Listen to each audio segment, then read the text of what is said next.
شروع اللہ کے نام سے جو نہایت مہربان اور رحم کرنے والا ہے۔ بسم اللہ الرحمن الرحیم۔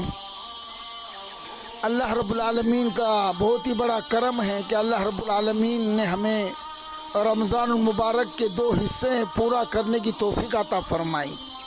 اب کل سے تیسرا عشرہ شروع ہونے والا ہے، جس کو حدیثوں کے اندر کہا گیا عتق من النار، کہ جہنم سے آزادی کا عشرہ ہے۔ تو میرے بھائیو، اللہ کا بہت ہی بڑا احسان ہے۔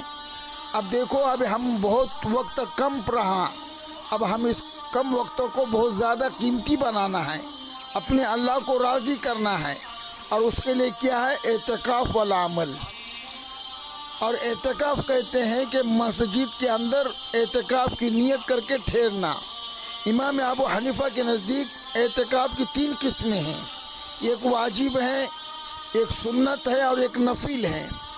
واجب تو وہ ہے کہ اگر ہم یہ کہیں کہ میرا فلاں کام ہو جائے تو میں اتنے دنوں کا اعتکاف کروں گا، تو اس کے اوپر یہ اعتکاف واجب ہو جاتا ہے۔ اور دوسرا جو اعتکاف ہے وہ صرف رمضان المبارک کے اندر ہی ادا ہوتا ہے، جسے سنت کہتے ہیں۔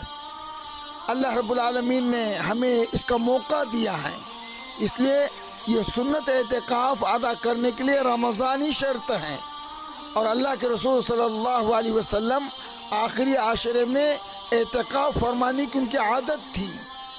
اور تیسرا جو ہے وہ نفل ہے، وہ جب چاہے جب کر سکتے ہیں، جس کے لیے نہ کوئی وقت ہے، نہ کوئی قید ہے، نہ دن کی مقدار ہے۔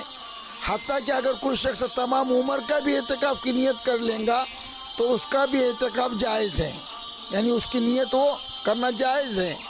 لیکن بہت سارے علماء کے اندر اس کے اندر اختلاف ہیں۔ امام ابو حنیفہ کے نزدیک 1 دن سے کم کا جائز نہیں، لیکن امام محمد رحمۃ اللہ علیہ کے نزدیک تھوڑے دیر کا بھی جائز ہے۔ اس لیے جب ہم نماز کے لیے مسجد میں جائیں یا کوئی مستورات نماز کی جگہ پر جائے تو اس وقت وہ اعتکاف کی نیت کرے، چاہے وہ آدھا گھنٹہ 15 منٹ کا کیوں نہ ہو۔ تو جب تک وہ اس جگہ پہ رہیں گا تو اسے وہ اعتکاف نفل کا ثواب ملے گا۔ تو پہلے ہر مردوں کے لیے تو مسجد میں جانا ہے، اور اب یہ تیسرا عشرہ شروع ہو چکا ہے۔ اللہ رب العالمین نے اور اللہ کے رسول صلی اللہ علیہ وسلم نے اس کی بہت ساری فضیلتیں بیان فرمائی۔ مرد کے لیے تو سب سے افضل جگہ مکہ مسجد ہے۔ اب ہم سب تو وہاں پر جا نہیں سکتے ہیں، لیکن اللہ جس کو طاقت دے وہ پہنچ جاتے ہیں آخری عاشرے میں۔ اللہ ہمیں بھی آپ کے گھر کا دیدار نصیب فرمائے۔ اور پھر مسجد نبوی، پھر اس کے بعد بیت المقدس، یعنی جو ملک شام کے اندر ہیں۔ آج ملک شام کے بھی بہت خطرناک حالات ہیں، وہاں کے مسلمانوں کے اوپر بھی ظلم ہو رہا ہے۔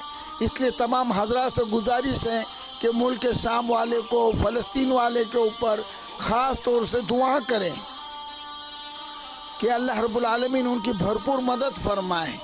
ان کے اوپر یہودیت اور نصرانیت بہت ظلم کر رہے ہیں۔ ہم میڈیا کے ذریعے سے اب دیکھ رہے ہیں کہ کیسا کیسا ظلم ہو رہا ہے۔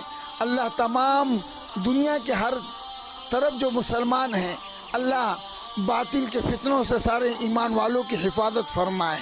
بہرحال یہ 3 جگہ بہت مقدس ہے، اللہ یہ تینوں مرکز کی ہماری حفاظت فرمائے۔ اس کے بعد ہے جامع مسجد، یعنی جو اپنے علاقے کی جو جامع مسجد ہوتی ہیں وہ یہ 4تھے نمبر پر آتا ہے۔ پھر اس کے بعد اپنی مسجد ہے۔ تو امام صاحب کے نزدیک یہ بھی شرط ہے کہ جس مسجد میں اعتکاف کرے اس میں 5 وقت کی جماعت ہوتی ہیں، لیکن الحمدللہ بہت ساری جگہ پر مسجدیں ہیں اور سب طرف نمازیں ہو رہی ہیں، تو سب طرف ہم جو ہے تو اعتکاف کر سکتے ہیں۔ بہرحال یہ الگ مسئلہ ہے۔ اور عورت کے لیے بھی اپنے گھر کے اندر ایک مسجد کی جگہ بنائیں کہ یہاں پر میری یہ نماز پڑھنے کی جگہ ہے، یہ میری مسجد ہے، تو اس جگہ پر وہ اپنا گھر کے اندر اعتکاف کرے، یعنی کوئی جگہ مسجد کے لیے متعین کرے کسی کونے کے اندر، اور اس کو مخصوص کر لے۔ عورتوں کے لیے اعتکاف بنسبت مردوں کے تو بہت زیادہ آسان ہے، گھر میں بیٹھے بیٹھے کاروبار بھی کریں، یعنی گھر کا کام کاج اور گھر کے جو ہے کھانا پکانا وغیرہ، الحمدللہ یہ سب کرتی بھی رہیں گی اور اس کو مفت کا ثواب بھی ملتا رہیں گا۔ تو یہ عورتوں کے لیے بہت ہی